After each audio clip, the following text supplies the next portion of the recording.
Buenas tardes, profesor.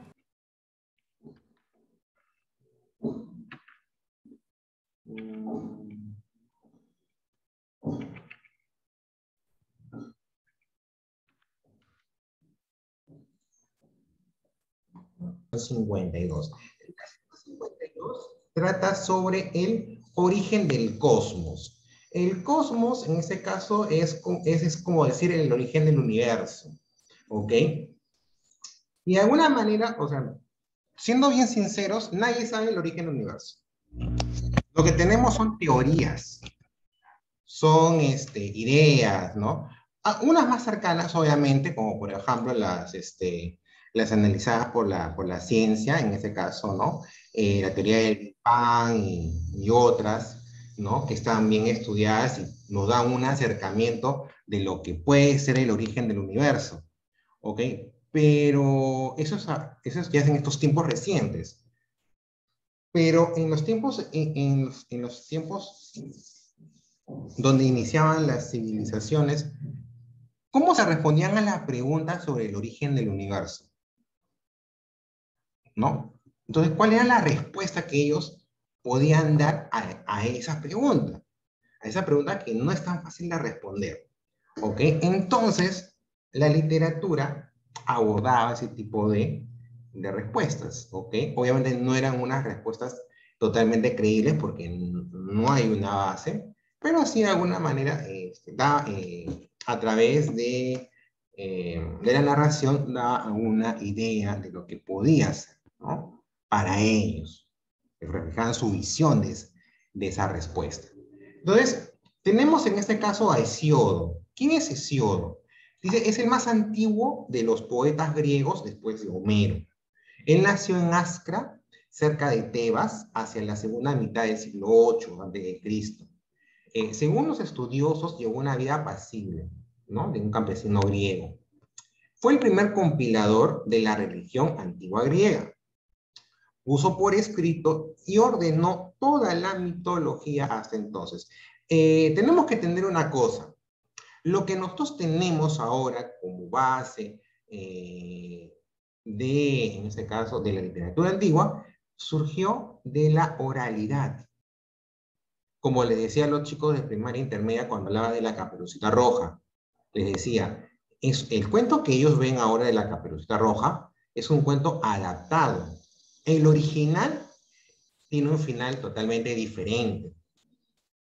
¿Ok? Pero la base de ese cuento infantil era una historia oral. Una historia que en los tiempos del autor escuchaba y él lo materializa, lo escribe y lo usaba como moraleja, o sea, como enseñanza. Bueno, Hesíodo era muy similar. En su tiempo, él escuchaba, ¿no? Toda la mitología griega, ¿no? Todas las historias relacionadas a la antigua religión griega, y en este caso, él lo que hace es, en este caso, ordenarlo en un papel, escribirlo en un papel. Entonces, lo que tenemos sobre la visión del origen del cosmos en la antigua cultura griega es por Hesíodo, porque él de alguna manera lo materializa y eso queda vigente, ¿no? Y inalterable, ¿correcto? Entonces, las obras de Hesíodo son como, tenemos por ejemplo, Teogonía, los trabajos y los días y el escudo de Heracles. ¿Ya? Entonces, ¿cómo era la visión del origen del cosmos para Hesíodo? Cuenta, dice, que en el espacio abierto surgió súbitamente el caos, del caos. La primera realidad sólida. Gea o Gaia, que era la Tierra, fue ella quien le dio un sentido y un orden a ese caos. O sea, todo era un caos, pero llega en este caso un planeta sólido y ese planeta, que es la Tierra, es el que le da orden a todo ese caos. Después vino la noche, que se llamó Nix, luego Erebo, que es el crepúsculo, o sea, el amanecer, ¿no? Que es la morada de las sombras. Quedaba todavía sobre Gea, o sea, sobre la Tierra, un espacio vacío para llenarlo. Así, ella creó un ser igual a sí misma, capaz de cubrirla por entero. De esta forma creó a Urano, que es el cielo estrellado. En soledad originó también a las montañas y a Ponto, un mar inquieto y profundo. La noche, o sea, Nix, engendró al éter, la luz que ilumina a los dioses y al día, claridad de los, que es la claridad de los mortales, que en el espacio se alterna con su madre para no alcanzarla, la noche y el día. ¿Okay? O sea, Nix es la madre del día. Por ese entonces rondaba el poderoso Eros, que es el amor, que representa el amor universal. A partir de ese momento, ninguna fuerza podría engendrar nada sola. Movida por Eros, Gea se unió a Urano y con él tuvo muchos hijos, entre ellos a Coto, Briaero, Giges, luego a Collos y Críos y a Hiperión. Japeto, Tea, Rea, Temis, Nemocina, Feba y Cronos. De esta forma, el escenario de los primeros dioses estuvo listo. O sea, fue primero una... O sea, para ellos, para la mitología griega, primero nació el caos. Del caos nació la esfera sólida que fue la Tierra. Y a partir de ella fue creándose la noche, el amanecer, ¿no? El crepúsculo. Luego se creó Urano, que era el cielo, ¿no? Y Nix engendra al éter, ¿no? Que es la luz, la claridad, ¿no? Y por eso entonces entra a la escena Eros, ¿ok? Y a partir de Eros ya ningún dios podía engendrar sol. Gea, ¿no? Movida por Eros, se unió a Urano y con él tuvo muchos hijos. Y empezó la conformación de lo que se conoce como el universo, ¿ok? Los primeros dioses para los griegos. Tenemos a Gea o Gaia, ¿no? Que era la tierra. La consideraban como la primera diosa que da origen a todos los dioses. Personifica a la tierra madre. Se le atribuye la figura de una mujer anciana con un bebé en los brazos. Los primeros dioses, ¿no? Aparte tenemos a Gea, ¿no? A Gea, pero también tenemos a Urano, que es el primogénito y el esposo de Gea. Simboliza el cielo estrellado. Encierra a sus hijos, los cíclopes, que son los gigantes con un ojo, y a los ecantóquiros, que son gigantes de 100 brazos y 50 cabezas. En venganza, Gaia y Cronos destronan a Urano. Cronos le corta los genitales y los lanza al mar. De la sangre derramada nacen las erinias, que eran la diosa de la culpa, y las meliadas, que eran las ninfas de los bosques. De la simiente cayó en el mar, nace Afrodita, que es la diosa de la belleza. Urano es descuartizado y encerrado en el volcán Etna. Cronos es el hijo menor de Gea y Urano. Simboliza el tiempo. Se caracteriza por ser rebelde e indomable. Según la teogonía, Cronos devora a sus hijos por miedo a que lo destronen. Su esposa Rea lo engaña y protege a su hijo Zeus, quien lo destronaría. ¿Quién era Rea? Era hija de Gea y Urano, y esposa de Cronos. Junto a Cronos dan origen a los dioses olímpicos. ¿Ok? Entonces, es de alguna manera la forma cómo percibían el origen del universo los habitantes de la antigua cultura griega. No recordemos que, no, que esto es relato. Y al ser un... Nada, no pasó nada. Fue un pequeño movimiento nada más. ¿Ya? Todo ya pasó. Les decía, En este caso que no es una historia como para creerla 100%, obviamente que no. Como tampoco son los diversos mitos o leyendas.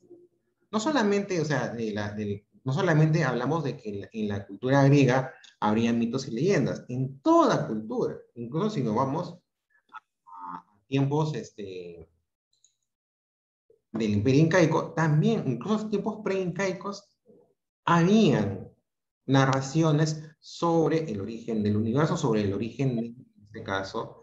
Dime, Gerard. Profe, esto es mitología griega, ¿verdad? Por supuesto. Ah, ok, ok. ¿Ya? Entonces, era una forma de poder responder a esa pregunta que no es, hasta la actualidad no es tan fácil. Tenemos una teoría, ¿no? Que de alguna manera nos acerca al origen del universo, ¿no?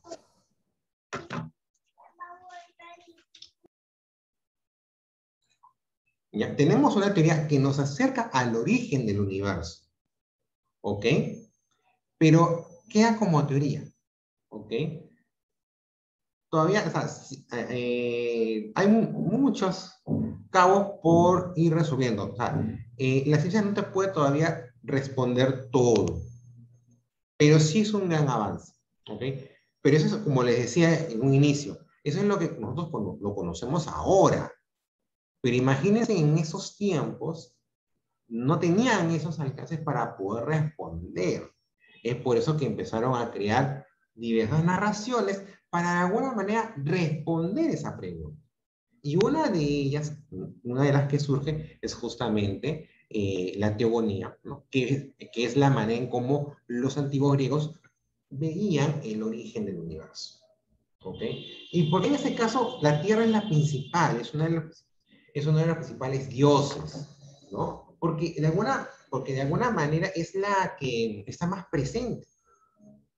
Es como el sol para los incas, ¿no? O sea, como divinidad inca, el sol es el primero.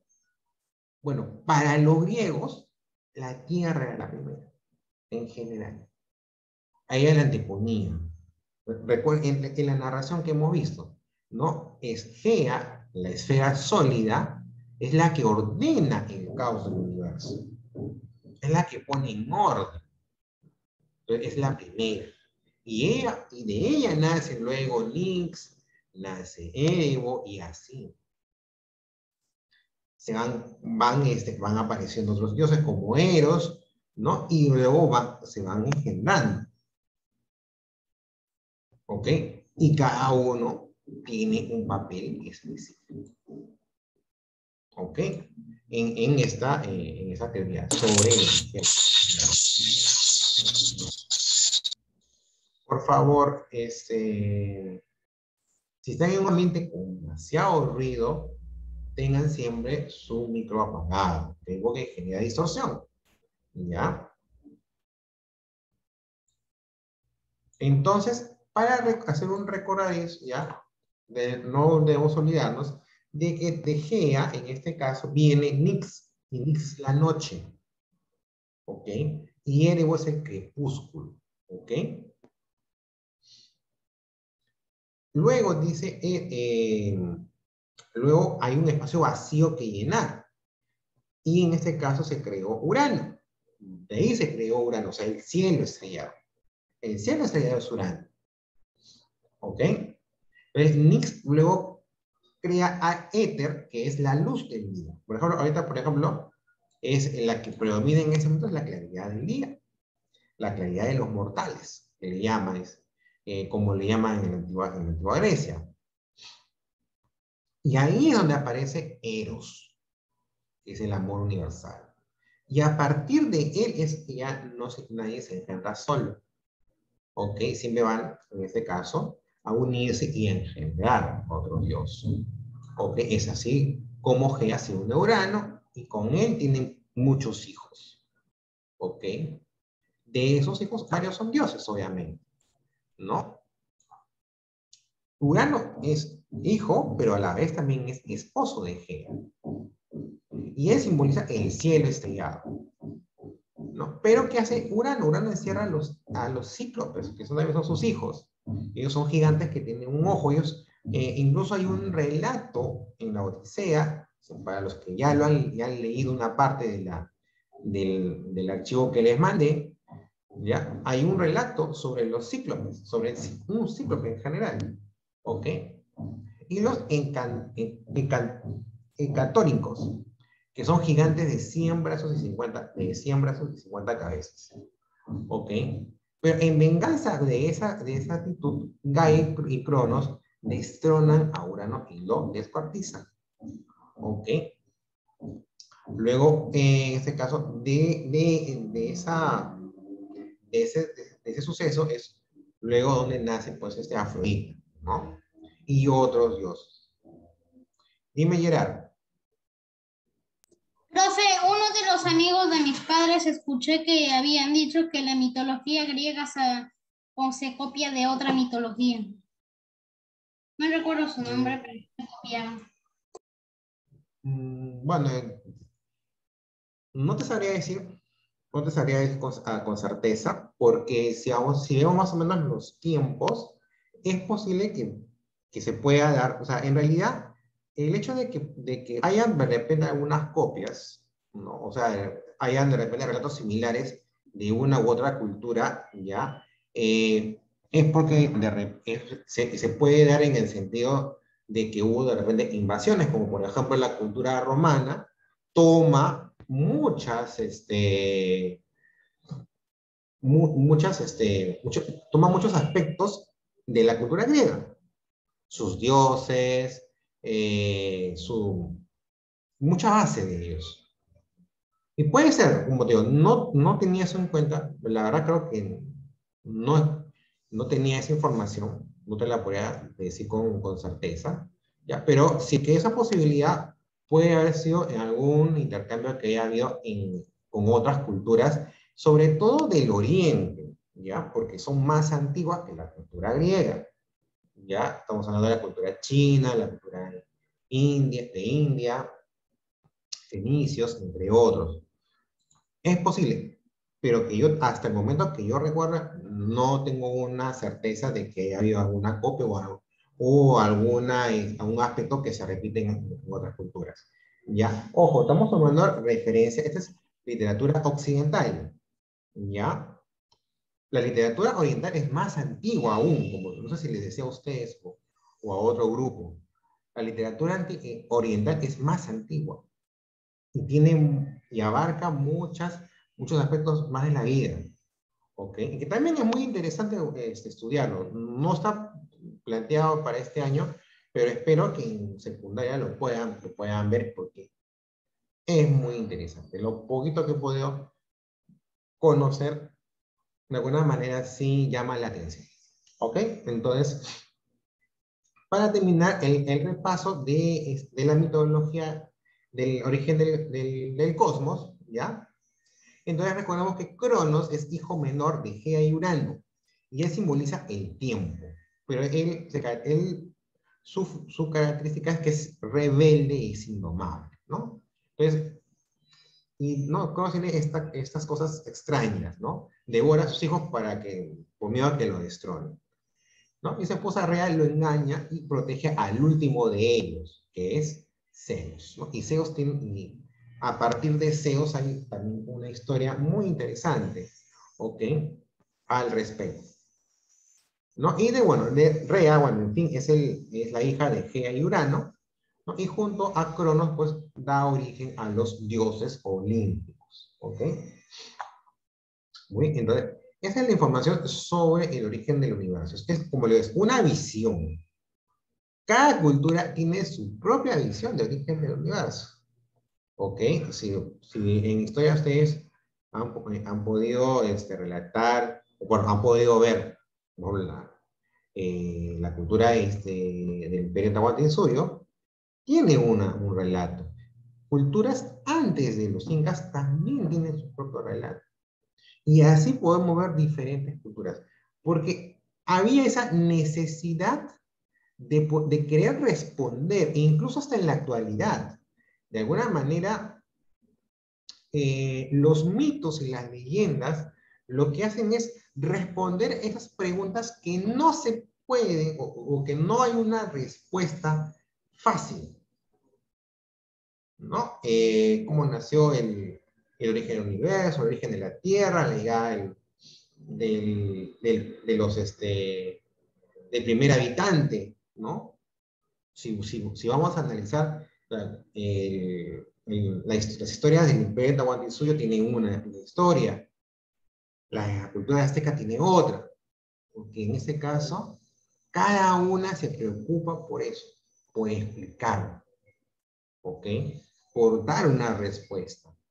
Entonces, en este tiempo, ahí los escritores lo que hacían era agarrar la oralidad y plasmarlo en el papel. Darle, en este caso, que no sea solamente narraciones orales que pueden cambiar. No tenemos la certeza, no tenemos la certeza. Un ratito, por favor.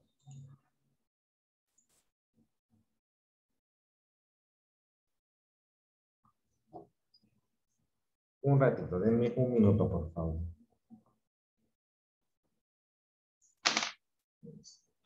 Ya, les decía, no tenemos la certeza, en este caso, esta es la versión que recogió Hesiodo, pero es una versión que puede haber sido modificada muchas veces. Recuerden, la oralidad no guarda la fidelidad de todo el relato. Yo te puedo decir una historia y luego tú puedes cambiarle, con tus palabras cambias partes de la historia. Entonces, esta es la versión que recogió Hesiodo. Y lo que hicieron en este caso los primeros escritores fue eso, recoger la oralidad. Entonces tenemos este tipo de relatos, como también, por ejemplo, tenemos los clásicos infantiles, que les hablaba hace un ratito a los de primaria intermedia, ¿no? Pulgarcito, Barba Azul, La Bella Durmiente, Cenicienta, Caperucita Roja. Todos eran, en este caso, historias orales, que lo que hacen los autores es escuchar y adaptarlos. Porque una cosa sí es cierta, estas historias son adaptadas a un público infantil. Las historias originales son un poquito más duras. Son más duras. Lo que hacen los escritores es sacarle esa crudeza y en este caso adaptarlo a un público infantil. Porque la intención era que en este caso los niños puedan recoger y entender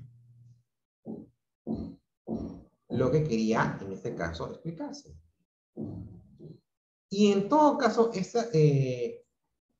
esta forma de narrar, ¿no? Por ejemplo, ¿no? O sea, estas figuras literarias de decir, ¿no? La Tierra, pues, se juntó, o bueno, se emparejó con Urano, que era el cielo estrellado. O sea, no lo tomemos muy literal, ¿ok? O sea, es una forma de decir ellos mismos, o sea, ellos se juntan y engendran, ¿ok? Entonces, se usan muchas figuras literarias para que sea más fácil la comprensión. Porque obviamente no podemos decir, tomarlo literalmente, que la Tierra se casó con Urano.